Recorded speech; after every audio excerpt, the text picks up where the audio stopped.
I'm just finishing up my gardening for today, and I'm just spending a bit of time as I'm putting away my tools, sort of thinking and reflecting about how lucky I am to have a garden at the moment. I know there are many people out there who might live in flats or in houses that don't have access to outdoor space, and I can't imagine how difficult that must be right now. And I am so lucky that I've got a garden.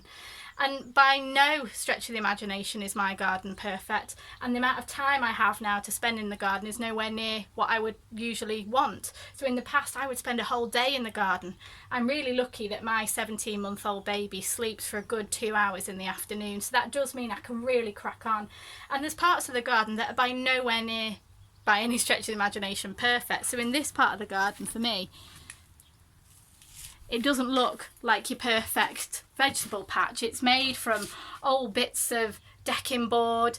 The chickens have scrapped it over, so it's not got beautiful grass. It's all soily and muddy, but actually I like it that way. You know, the chickens in the garden, they give life to the garden.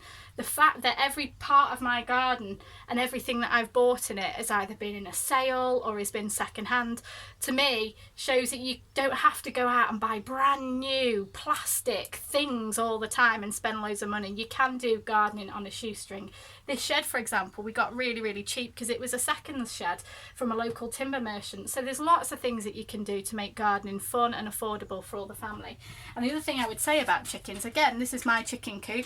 My husband made this, Pete, out of part of the old shed, and just got some chicken wire and made a gate for me to have a place for my chickens to roost at night. And as you can see, I've just come in, and today, through the day, one of my chickens has laid an egg.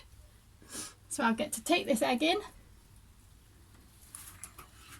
and my baby, my 17-month-old baby Eric, absolutely loves a dippy egg, so that's what he'll be able to have for his tea.